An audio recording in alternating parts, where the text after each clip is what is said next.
dalam bulan Syawal tidak disunatkan. Tapi kita mengambil pandangan yang mengatakan disunatkan puasa dalam bulan Syawal, itu puasa 6 dengan kelebihan hadis yang disebutkan oleh baginda Nabi sallallahu alaihi wasallam.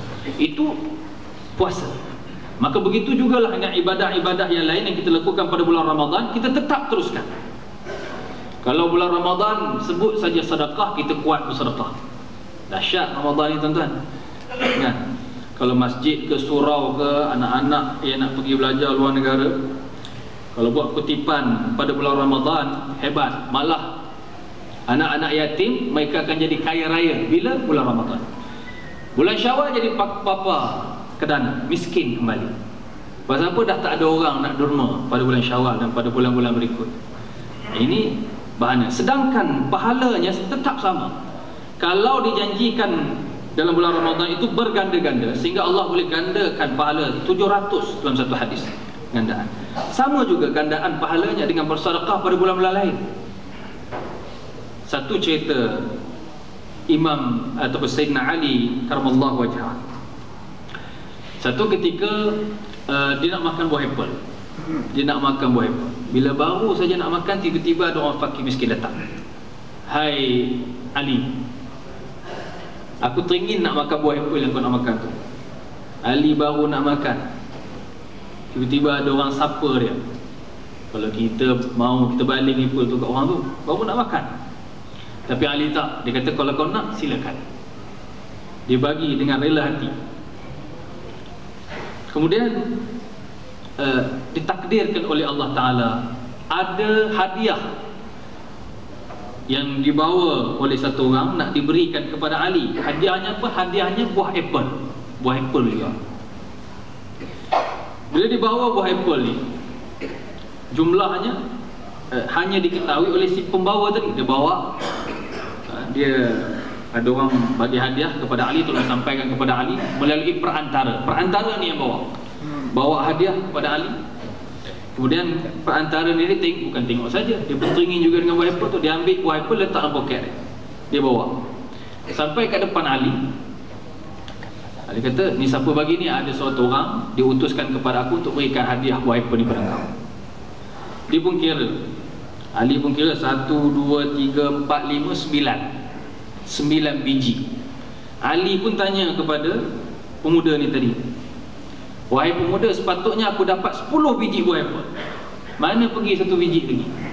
Tanya kepada pemuda ni tadi.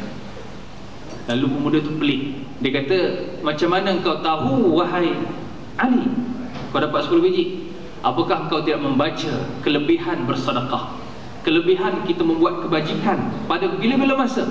Dalam Quran suratul A'raf juzuk yang ke-8, juzuk yang ke-7,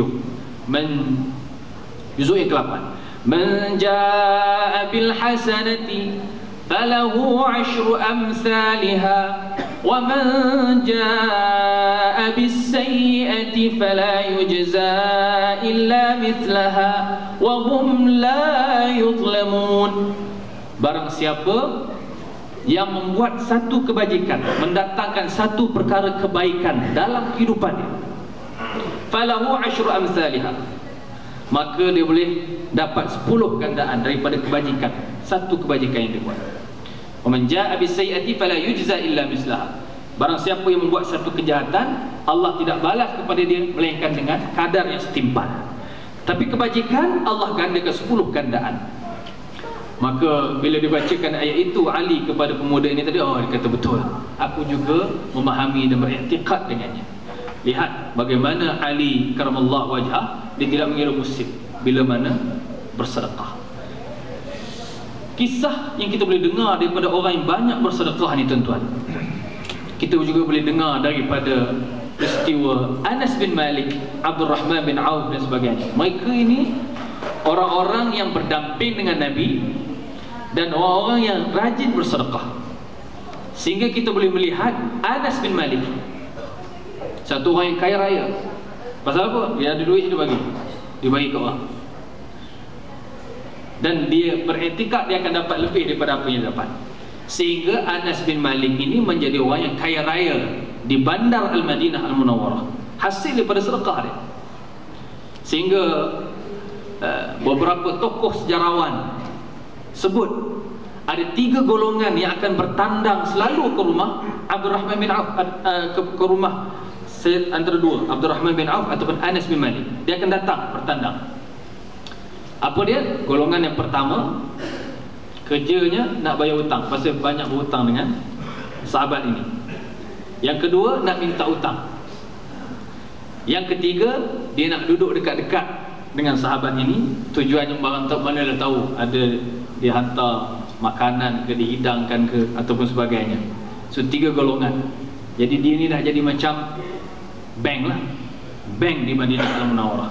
Ini dia sahabat yang rajin bersedekah di jalan Allah Subhanahu wa taala. Jadi dengan kerja-kerja yang kita lakukan ini, sebenarnya yang kita lakukan, dilatih dalam bulan Ramadan, kemudian dibawa keluar daripada bulan Ramadan, ianya semua adalah fitrah kita, fitrah dalam kehidupan kita. Fitrah sebenarnya kita datang kepada Allah, kita datang dari Allah dengan fitrah, kita hidup untuk agama Allah dengan fitrah, dan kita kembali kepada Allah Subhanahu wa taala dengan fitrah. Jadi tuan-tuan dan rahmati Allah Subhanahu wa taala, mudah-mudahan dengan tazkirah yang ringkas itu memberikan kita banyak kefahaman insya-Allah tentang fitrah kehidupan kita. Maka tidak pelik kita ungkapkan dalam sepanjang bulan Ramadan ini, sepanjang bulan Syawal ini, perkataan minal aidin wal faizin. Jadi ada beberapa pengumuman yang saya nak sebut seperti yang diminta oleh pihak surau